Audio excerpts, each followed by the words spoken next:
Hello friends, नमस्कार। और मैं स्मिता माथुर, मेरी यूट्यूब चैनल में आप लोग का बहुत बहुत स्वागत है। और 15 अगस्त के अवसर पर मैं आप लोग के लिए एक कहानी लेके आई हूँ जिसका नाम है नींव का पत्थर। और ये कहानी आधारित है उन मज़दूरों पे जो बड़ी बड़ी सोसाइटीज़ बनाते हैं। बड़ी बड़ी सोसाइटीज़ में बड़े बड़े क्लब्स बनाते हैं, स्विमिंग पूल बनाते हैं और महंगे महंगे 1-1.5 करोड़ 3 करोड़ के घर बनाते हैं, फ्लैट्स बनाते हैं। लेकिन सबसे बड़ी विडंबना ये है कि ना तो वो कभी उन घरों को बनने के बाद अंदर उनमें कभी उनकी एंट्री हो सकती है, ना उस क्लब में वो कभी जा सकते हैं, और ना ही उनकी इतनी सामर्थ्य होती है कि कभी उन घरों में खैर रहने का तो सवाल ही नहीं उठता। लेकिन सोसाइटी का पैटर्न ऐसा है कि कोई उनको अपने घर में कभी बुलाना भी नहीं चाहेगा। तो बस उन्हीं मज़दूरों की व्यथा से मैं खुद भी व्यथित हो गई थी सोच के। अब उनकी क्या थॉट्स होती वो तो मुझे नहीं पता, बट मुझे थोड़ा सा काफ़ी देख के दुख होता था, क्योंकि रात दिन मज़दूर काम करते थे बड़ी बड़ी मशीनों से, और उनकी वाइफ्स भी आती थी। वो लोग सिर के ऊपर गारा और मिट्टी सब ढोती थी। 12-12 घंटे वो लोग काम करते थे, रात और दिन काम करते थे। फिर मुझे पता चला कि सोसाइटी से लगा हुआ उनकी बस्ती है, जो कि बहुत ही साधारण 4 दीवारी और उसके ऊपर एक टिन शेड पड़े हुए उनके घर होते थे, जिसमें कूड़े के ढेर लगे रहते थे, कोई साफ़ सफाई नहीं होती थी। वहीं पे उनके बच्चों के लिए बिल्डर एक क्रैच कम स्कूल खोल देते हैं, और जो कि क्योंकि ये कंपलसरी है, गवर्नमेंट के इंस्ट्रक्शंस हैं कि मज़दूरों के बच्चों की केयर करनी ज़रूरी है, तो इसलिए वो एक खोल देते हैं। लेकिन उस क्रैच में भी बहुत ही कम वो लोग खर्च करते हैं। एक बिल्डिंग 4 दीवारें बना देते हैं ईंटों की, उस पर सफ़ेद चूना पोत दिया और ऊपर एक टिन की छत डाल दी, जो कि गर्मी में तपती थी और बरसात में टपकती थी। और उसी में दरी के ऊपर, टाट पट्टी के ऊपर बच्चे बैठे रहते थे। छोटे बच्चे वहीं लुढ़क के सो जाते थे, और कई बच्चे जो थे वो अपने छोटे भाई बहनों को गोदी में लेके आते थे। उनके हाथों में जो वो सूखी हुई रोटी पकड़े होते थे, वो मोटी सी, उसको खाते रहते थे, और उनकी बच्चों की नाक बहती रहती थी, और वो उसी अपनी शर्ट से, फ्रॉक से नाक पोंछते रहते थे।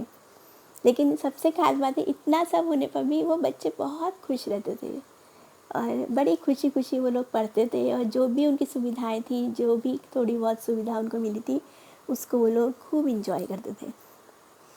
तो मैं भी वहाँ जाती थी और मैं बच्चों को पेंटिंग सिखाती थी, ड्राइंग सिखाती थी, उनको संगीत सिखाती थी, कविताएं सुनती थी, उनको पहाड़े सिखाते थे, बातें करते थे उनसे। तो बस ऐसे मुझे भी बहुत अच्छा लगता था उन बच्चों से जुड़ के, और बच्चों को भी अच्छा लगता था। तो अब आगे। और मैं हंसती मुस्कुराती अपने उन भोले साथियों के पास पहुंचती। कभी वो मुझे गीत सुनाते, कभी कविता, और कभी डांस करके दिखाते।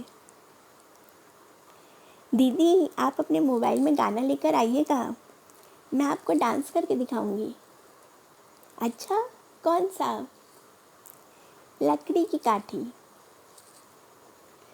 और मैं हंस देती, और वो फ्रॉक पहनी सुंदर सी लड़की फिक से हंस देती। कुछ बच्चे तो बहुत ही टैलेंटेड थे, इतना सुंदर गाते, कविताएं सुनाते और चित्र बनाते। 15 अगस्त के पहले मैंने उन सभी को ड्राइंग शीट्स और पेस्टल कलर ला कर दिए। वो जो दीप्ति थी वो सब कुछ अरेंज करती थी, बहुत से NGOs भी हेल्प करते थे, कुछ लोग भी डोनेशंस वगैरह भी देते थे, तो उनके पास से ड्राइंग शीट्स और कलर लेके आए। जो मन आए वो बनाओ, जो मन चाहे वो बनाओ। किसी ने पहाड़ और नदी बनाए, किसी ने चिड़िया, फूल और बंदर। उनकी अनगढ़ हाथों से बने चित्र देखकर मैं मुग्ध हो जाती। उनसे पूछते, ये कहाँ का बनाया है? बोले, अपने गांव का। कुछ बच्चे बिहार के थे, कुछ उड़ीसा के थे, कुछ यूपी के थे, तो इसलिए कोई समुद्र बनाता, कोई नदी बनाता, कोई पहाड़ बनाता, कोई चिड़िया बनाता, कोई नाव बनाता। जो उन लोग ने देखा होता था वो सब बनाते थे। उनके अनगढ़ हाथों से बने चित्र देखकर मैं मुग्ध हो जाती। यदि इन बच्चों को आगे बढ़ने का मौका मिले और कोई सज्जन उन्हें बोर्डिंग स्कूल में भर्ती करा दें तो ये कहाँ से कहाँ पहुँच जाएंगे।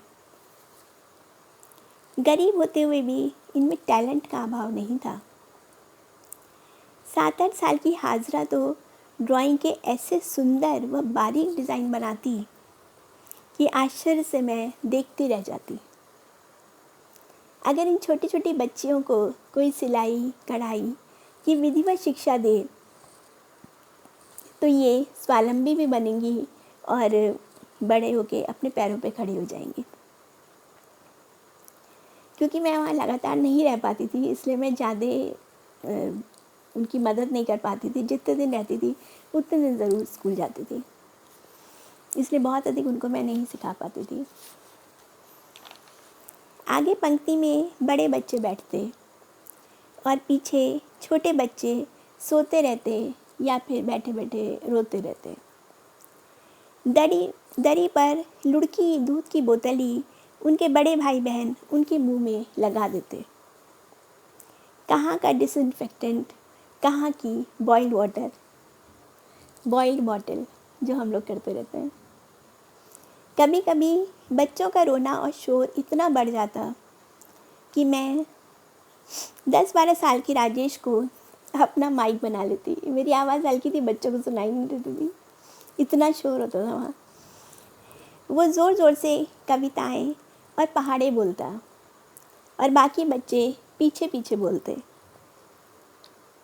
सारे बच्चे मुझे घेरे रहते और एक छोटा सा 1-1.5 साल का हरी हरी आँखों वाला बच्चा मेरी गोद में बैठा रहता। वो ऐसे फैसिनेशन से देखता था कि उसकी आँखें मुझे अभी तक याद हैं।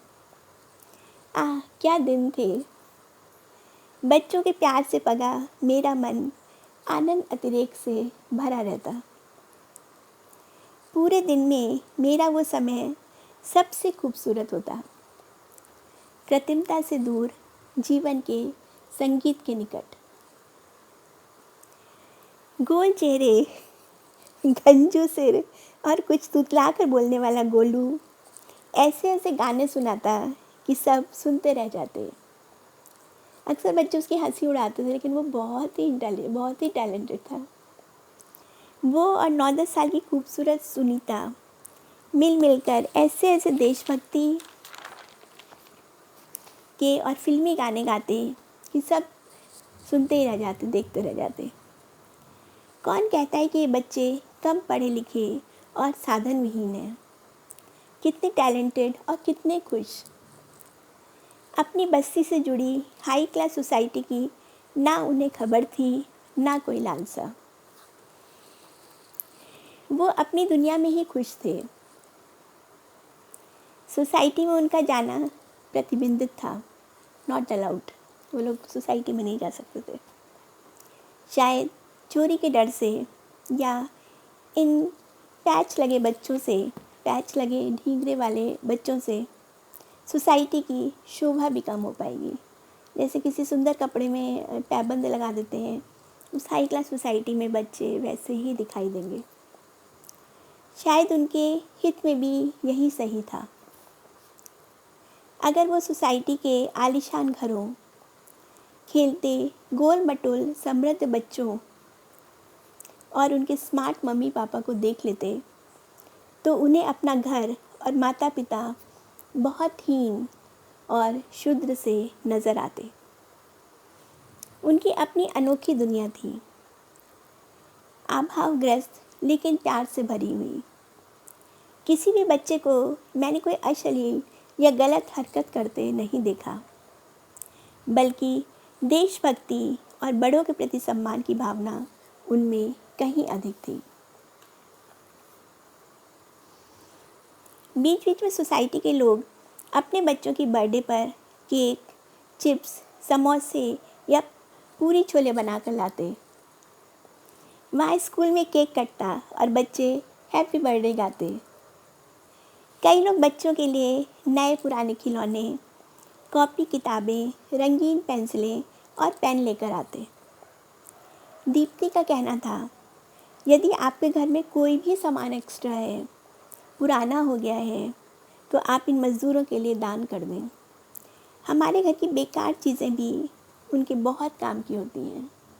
कई बार मुझे ये लगता है नॉन स्टिक बर्तन है जो ख़राब हो गए हैं, और कुछ कढ़ाइयाँ रहती हैं, बहुत से ग्लास रहते हैं, थोड़े से देखने में अच्छे नहीं लगते, या अपने पुराने कपड़े हैं, बहुत सी चीज़ें ऐसी हैं, पुरानी कॉट है, दीवान है, तो वो सब चीज़ें उनके लिए बहुत उपयोगी होती हैं। तो दीप्ति सब सामान सोसाइटी से इकट्ठा करती थी और मज़दूरों की बस्ती में जाके बंटवाती थी, कुछ NGOs की मदद से। तो उसको तो बहुत बहुत मतलब मेरे को तो बहुत आश्चर्य होता था, बहुत बहुत ब्लेसिंग्स कि वो इतना काम करती थी। किसी किसी NGO के साथ मिलकर वो कभी कभी मज़दूरों की बस्ती में खाना, दूध, ब्रेड, सैनिटरी नैपकिन्स और दूसरी ज़रूरतों का सामान बांटती। उसने तो जैसे अपना जीवन इन मज़दूरों और उनके बच्चों को ही समर्पित कर दिया था।